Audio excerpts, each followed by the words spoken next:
Felicia Foster, and welcome to Window on the World. On today's show, we will be speaking with a group who have gone to Mexico to study about Latin American revolutions. I'd like to welcome Dr. William Fischer and Garrett with Missouri Southern.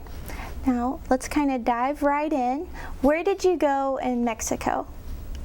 You want to take this? Sure. So we spent about 10 days in Mexico City. We spent a little bit of time outside the city, went to the pyramids. We did some different things in some of the suburban areas, but most of it was sort of in the city center of Mexico City. And this is all with the social science department, of course. And can you kind of tell me about your role within the trip as an instructor? Sure. So the trip was the culminating experience of a spring semester course, which was called Latin American Revolutions. And one of the revolutions that we studied in that course was the Mexican Revolution of 1910 to 1920. And that revolutionary period really sort of changed the course of Mexican history, and the ruling political party that came out of that revolution ruled Mexico all the way until basically last year. And so obviously that revolution was a seminal moment in Mexican history. Mm-hmm. But there are other sources of Mexican national identity and Mexican history besides that revolution.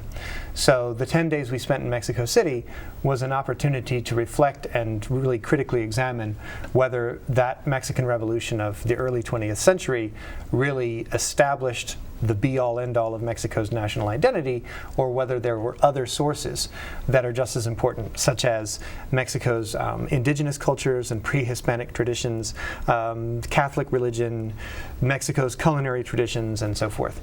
And the great thing about Mexico City is it's a huge city, and there are lots of museums and historic sites just in the city. So it was relatively easy to find 10 days worth of activities pretty much all in the same place. I can imagine. Now, can you kind of break down for us how faculty and committees decide where you're going to go for this trip? Absolutely. So study abroad trips at MSSU always originate with an idea by a faculty member or a group of faculty members. And generally what happens is in the fall, a faculty member or more than one, because on this trip it was both me but also Professor Leslie Smith from the Spanish department that were leading the trip. So she and I spent a lot of time proposing the trip, coming up with an itinerary of activities, and coming up with the budget for the trip. And under the auspices of the International Studies Office, which is run by Dr. Chad Stebbins, they run an application process for trips. And you submit the budget and the itinerary and a sort of justification for the trip, how many students you would plan to take and so forth. And a committee, which is the International Studies Committee, reviews the trip and then votes on whether it should be funded or not. And the funding, what that does is it comes in the form of putting up $1,000 toward each student who wants to go on the trip and is eligible for the grant, and $2,000 toward each faculty member. So in the case of our trip, the trip to Mexico was relatively cost effective, I would say. And so the total cost was about $1,500. And so the $1,000 grant did a pretty good job of defraying the cost of the trip. It really relieves that financial burden of students and as they move forward in their educational careers. Now, Garrett, can you kind of tell me as a student what requirements you have to make before going on a trip like this? So there are some different things that that can be done. So in my case, for example, on this trip, I was not eligible for the grant because I'd received it before, but for my peers that were receiving the grant, there's an essay that has to be done for the International Studies Office when we return, and some different things like that. For the honors program students, so when I went to on my first study abroad trip, there is a journal that you have to keep each day, and there's another report for that. As far as this particular trip, sort of just the basic insurance things, we had the 16-week course, and we did have a couple of post-trip assignments to complete when we returned from Mexico. And you have to have good grades. Of course. Of course, very extensive. Now let's talk a little bit more. You were saying that you saw temples there and pyramids. So what is that? Is it from the Aztec area? Good question. Okay. Yes and no. So we saw ancient ruins. We actually have some pictures of those. They might come up later. But we saw ancient ruins both inside the city itself, really right in the center of the city. There are ruins of Aztec temples from the Aztec period, because Mexico City is built upon the ancient Aztec city of Tenochtitlan, which was the capital of the Aztec Empire. And so the Spaniards, after conquering the Aztecs, just started building a capital for their city on top of the old one. Outside of the city, however, there's a huge archaeological site called Teotihuacan, which has enormous pyramids that are almost as big as the ones in Egypt, for example. That site is not an Aztec site. That site was abandoned hundreds of years before the Aztecs. And the Aztecs regarded it as the home of their gods. In fact, the word Teotihuacan means city of the gods. That's a picture of Teotihuacan right there. So, oh, wow. So at the time of the Aztecs, it was already an ancient ruin to them. And they, according to their legends, they believed it was where their gods had lived. In fact, we don't know a whole lot about what people lived at Teotihuacan. We don't know what language they spoke. We don't know what happened to them. It could be that some sort of cataclysm destroyed the city and made it to become uninhabited. It could also just be that sort of slowly over time people moved out of the city and it was eventually abandoned. But the city of Teotihuacan would have been at its height in the first few centuries AD, but it was abandoned by about 700 or 800 AD. What a very interesting mystery. Yes. So that's nice. What else did you do on your trip? So we spent a lot of time at museums. Mexico City has an enormous anthropology museum, and I mean it covers just about everything you could think of. Thousands of years of indigenous history up to present groups living in Mexico and Central America. A lot of really interesting exhibits as far as that's concerned. So we spent a lot of time there. We spent a lot of time kind of taking in the sights around the city and getting familiar. I mean, we did cultural activities. We went to a folkloric ballet one night. Of course, we ate a lot of really good food. And really just sort of, we had some time to kind of poke around on our own and really just get to know the city and explore things that we were interested in as well. Seeing a different culture and being able to compare that. Now, it looks like you're eating. What type of different foods are you trying here? So that was a restaurant we ate at on our second day there. And it was a restaurant, I believe it's called Los Girasoles, and it specializes in ingredients that are pre-Hispanic or pre-Columbian. So it specializes in dishes made out of ingredients that would have existed in Mexico before the arrival of Europeans. It wasn't 100% that, but it was mostly that. So there was a lot of turkey, a lot of corn tortillas, beans, different kinds of vegetables like squash blossoms and squash, for example. I remember that was a delicious meal for all of us, I think, really. Oh, that would be very fascinating. Yeah. So, can you kind of tell me a little bit of what, as a student, you learned on this trip that would help you in your future career? So, one of the things that I've been really fortunate to experience at Missouri Southern is just sort of the chance to experience other cultures firsthand. And so just, it's one thing to live in a country and to read about or to hear about on TV what people from your country think of people from another country or of their customs or practices. So really to get there and just to see everything firsthand, to eat the food, to walk the walk, to see what people see on a daily basis. It's really just an eye-opening experience, and it's something that I think it's made me a more confident person. I think it's made me a more empathetic person, and just a little bit more open-minded to the world at large than I would have been if I hadn't had a chance to go on these trips.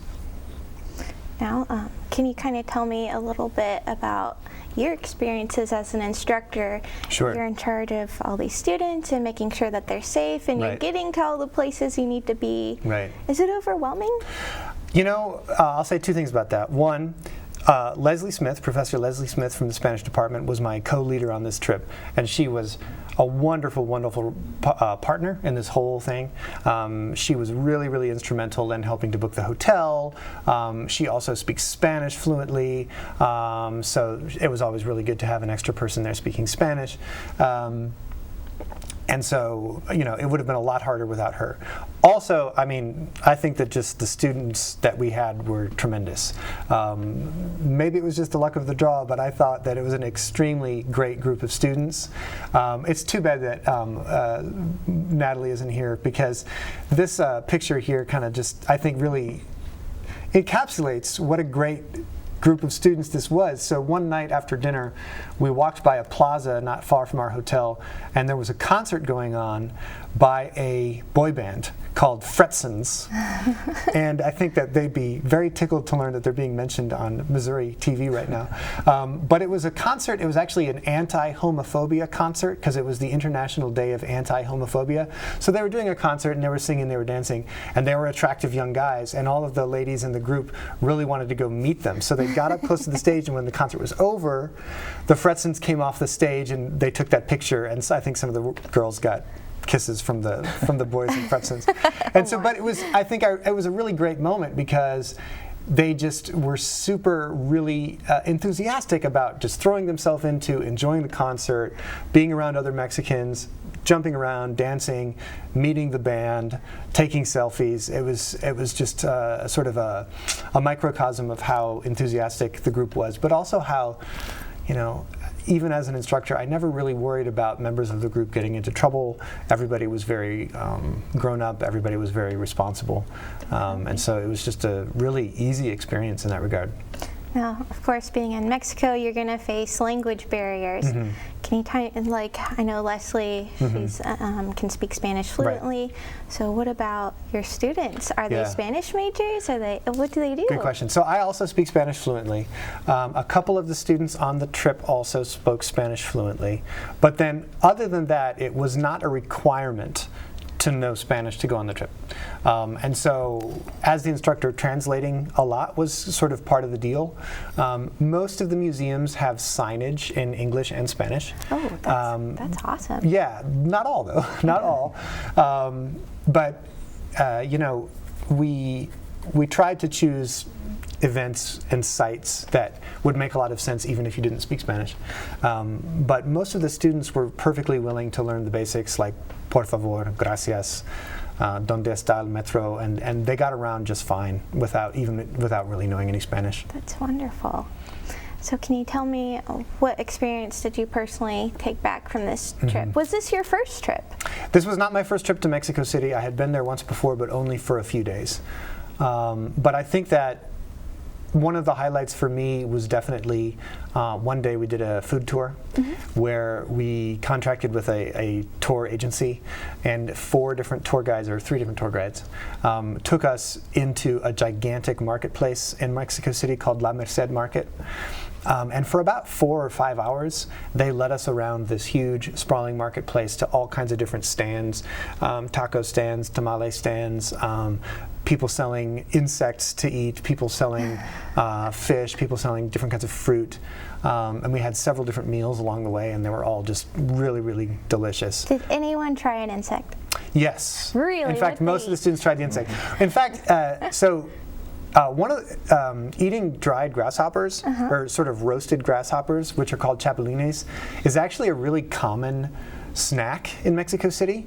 It's a really common sort of appetizer before dinner, and so I think a lot of students had those. But on this market tour, what else was there? Do you recall? Okay, well, let's see. They had agave worms. There were dried crayfish. Yep. They had little dried fish. I think ants. The ants. Yep. I think Adrian had a chicken intestine. Yes, I believe it was. That's right. That's right. I don't know about that one. Yeah. Any personal favorite? You know, out of all those things, I really think I think the grasshoppers were kind of my favorite. They're different than what you might expect. The way I describe them is that they taste like a hayfield smells. Oh. Right, so if you can imagine the smell of a hayfield being like harvested, imagine sort of that flavor with a little bit of saltiness is what I would say. I think I'm going to trust you on that one. I'm going to trust you on that. Yeah. Very adventurous. So very adventurous in traveling, the foods, the people. You've gotten to tell us a little bit. They just, your students immerse themselves within the people and the culture, and just seeing the band and speaking with everyone. everyone. Do you think your group really took away a lot from this opportunity? I think so. I think so. I think that for a number of the students, it was their first time out of the country. For a couple of them, it was even the first time they'd ever been on a commercial air flight. And going into Mexico City, which is one of the largest cities in the world, is really a heck of a first trip out of the country. But everybody just really took it in stride. At no point did any of the students seem overwhelmed or particularly uncomfortable. There are certain annoyances that come with any kind of travel. For example, we went on the Mexico City subway, the metro. It's one of the best metro systems in the world, but it's very crowded and can be very hot. And so it's a little bit intimidating to ride on the metro for the first time when you're really packed in like sardines and there's tons of people. But many of the students rode on the metro on their own after that because they wanted to go see some other part of the city, so they were willing to just head off on their own and check things out. And they also get to experience using a different currency. If this is their first trip. So was this different for them? Were they able to? What do you think? Honestly, well? I think on one of the first days, Leslie Smith gave us sort of a quick sheet to figure out the currency conversion. I think it was drop a 0 and divide it by 2, and that stuck with me. I don't know about everybody else, but for me that made it really, really easy to just sort of figure out exactly how much everything was going to be, because they use the same. It's a dollar sign, so you'll walk into a store and a candy bar might say $100, which would be 100 pesos. And so it's at first it takes a little bit of adjustment, but once you kind of get that trick down, it was pretty easy. It was pretty easy to figure out. Interesting historical fact, the U.S. dollar sign actually comes originally from the Mexican peso symbol. Oh, yes. Wow. So we're learning right now. Exactly. We're still learning. Yep. That's wonderful. So what other historical sites did you see on this? Was it a 10-day trip? 10 days, yep. Let's see, so we went to an Aztec temple in the center of the city called the Templo Mayor, and it's a ruin now, but one of the interesting things about it is there's many, many, many layers of bricks. And the reason that there are many layers of bricks is because each Aztec emperor would try to outdo his predecessor by adding another layer onto the temple to make it like one layer higher. So now as a ruin, you can really see, it's not that one, it's actually maybe a few photos before that. It's more of a close, there you go. So you can actually kind of see in this photo here that there's multiple layers of bricks there, and the reason is because it started out as a moderately sized temple, and then the next emperor made it a little bit bigger, and the next one after that made it a little bit bigger, and so on. So that's pretty cool to be able to walk around and see that history. So that was fun. That's a lot of walking. That's a lot of climbing stairs. Yep. That's a lot for me. Did you tell your students, you got to be fit, you got to be ready to walk on this trip? I did, yes, I did. And they were all pretty good about it. I didn't get any complaints. Nobody seemed to be, at least not that I was aware of, nobody seemed to be too tired out. And we did have a bus that we had chartered, so we had a driver that would drive us to places that were a little bit further away. So it was not all walking, but there was a moderate amount of it for sure. That's good. So can you kind of tell me a little bit about the plane ride? What was it like? Was it very crowded? Were any of your students overwhelmed by it? What do you think? I think everything went pretty smoothly. I know a couple of us kind of passed out on the first plane ride and woke up when we got there. That was very early in the morning. Yeah, that's true. And getting through security, getting through coming and going, it was really a lot smoother than one might kind of expect. Even entering back into the country, we didn't really have any kind of problems whatsoever. And of course, you have to stress: keep your passport, keep your ID, everything on you. That's right. Yeah, there is, when you enter Mexico, the customs officer gives you this little slip of paper, and you have to keep that until you leave. You can't lose that little tiny slip of paper. But nobody lost it. I mean, I told them from the start, you're going to get a very tiny piece of paper that you can't lose, and everybody kept it safe, so everything was fine in that regard. What type of majors went on this trip? So we had a mix. We had some sociology majors, like Garrett. We had some, I think a communications major. We had education major. We had international studies major. I'm definitely overlooking some business. We had business major. 1 or 2 Spanish, right? 1 or 2 Spanish majors. Yep, that's right. And we had a number of students from the honors program as well, because going on a study abroad trip is required for honors students. So we had a mix of majors, in fact. And that's really wonderful because you get different perspectives on education and just a different type of people and personality types going on this trip to collectively learn. Right. And so that's always really nice. Definitely. Now, how did this trip really tie into Latin American revolutions? I know we've talked about the Aztecs. What else did they hit on? Well, we did go to a number of sites that were associated with the Mexican Revolution itself. So yeah, we looked at the ancient ruins and things, but we also did go to the monument to the revolution, which is a gigantic dome, basically. It's a big monument with a dome at the top. And it was going to be, that dome was originally going to be part of a brand new legislative building that was being built by Porfirio Diaz, who was dictator in Mexico at the end of the 19th and the beginning of the 20th century. So that was under construction, and then the revolution broke out. And it was a revolution against him, against that dictator. And so they didn't want to finish his building because it would have been a symbol of the old regime. Yes. So they had this dome, and they didn't know what to do with it. And then in the 1930s, they decided, well, we'll turn it into a monument to the revolution. So they finished the dome section, and they added like a museum to the area below it, and so forth. So we definitely went there. Okay, I'm a little rusty on my history, but I gotta ask, did this tie in with the Alamo or anything like that? That is a good question. Okay. I can understand why you'd ask that question. The short answer is no. Okay. No, the Alamo, that took place a lot earlier. The Alamo took place in 1836, but that was really a part of Mexican history because Texas, that area, was a frontier land that was part of Mexico at the time. And Mexico, in an effort to settle its own national territory, invited foreigners to come sort of hold the ground, so to speak. And so the Alamo consisted of Anglo-Americans who were invited by the Mexican government to live in that part of Texas. But they were told by the Mexican government, you are not to bring slaves because slavery is outlawed in Mexico, and you are also to respect the Catholic Church. Well, something that a lot of people don't know is that the guys in the Alamo brought their slaves, and some of them participated in desecrating some Catholic churches in the area, which raised the ire of the Mexican government. And then they rebelled against the Mexican government, and then Texas became independent, which was then later incorporated into the United States. We did, however, on that note, one of the places that we went was a former presidential palace in Mexico City called Chapultepec Castle, which is a beautiful castle from the very early 19th century. And it was a military school at one point in the 19th century. And it was besieged by the United States forces in the war with Mexico in the 1840s. One of the major battles in the war between Mexico and the United States took place there. So when we went there, we did see some displays and some dioramas about that battle. Oh, that is so fascinating. And did you get to see the Catholic churches there?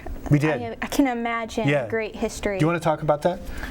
So we went to several. One in the main plaza, sort of right where we were staying, is pretty well known. One of the big ones that we went to was the Basilica of, Our Lady of Guadalupe, where a native image of the Virgin Mary, if I'm not butchering that too badly, appeared to a man, and sort of she's become a huge icon in Catholicism and specifically in Mexico. Huge, sprawling sort of campus, really, really beautiful. One of the really interesting things about a lot of the more central cathedrals is that you could tell that they're built from some of the stones that were pilfered from a lot of the Aztec temples. So the dark kind of volcanic looking stone that you'd see on a lot of those pyramids and things like that have also been sort of incorporated into the Catholic churches. So on the outside, some of them are kind of rough looking, and you get on the inside and there's gold everywhere and they're just gorgeous, but really, really interesting bit of history. Gosh, that would be gorgeous to see. I can't. And of course, is Catholic religion their dominant religion in Mexico. Yes, it's definitely the largest single religion in Mexico, but it's not the only religion in Mexico. I mean, there are some Protestants in Mexico. That would probably be the second largest, and then there's also lots and lots of indigenous people in Mexico who still practice traditional indigenous belief systems, maybe to a certain regard mixed with Catholicism.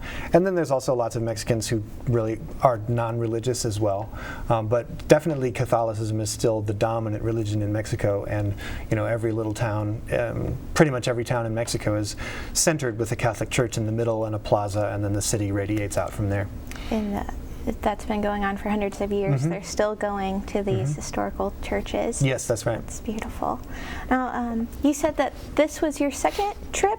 Can you tell our viewers where you've gotten to study abroad before through Missouri Southern? Yes, so in 2016, actually with Dr. Fischer, Mm-hmm. I went to Cuba, spent about a week there, spent, I think 5 days in Havana, 2 days in Trinidad, and really just sort of got to similar thing. Cuba is pretty well known for its revolution, Mm-hmm. so we got to learn a lot about that, learn a lot about the culture, and sort of just see two of the big, maybe not main cities, Havana's the capital city, I guess, but two of the main, the big tourist cities in Cuba, at a time when it was really opening up to the outside world and to different ways of doing things a little bit more. There were some businesses that were sort of getting allowed by the government to experiment with the free market and set their own price, rather than everything being state-owned. But it was really very interesting. I drew a lot of comparisons between the two, both being Latin American countries, both being conquered by the Spanish, very Catholicism-centered, I guess I could say. A lot of differences, but a lot of similarities there as well. That's amazing that you're able to compare your two trips and join them together and use them later on. Mm-hmm. Well, I would like to thank you for joining us today. Thank you for the opportunity. Kind of telling us about your international studies. And I'd like to invite anybody that is interested in studying abroad with Missouri Southern State University to please go to mssu.edu.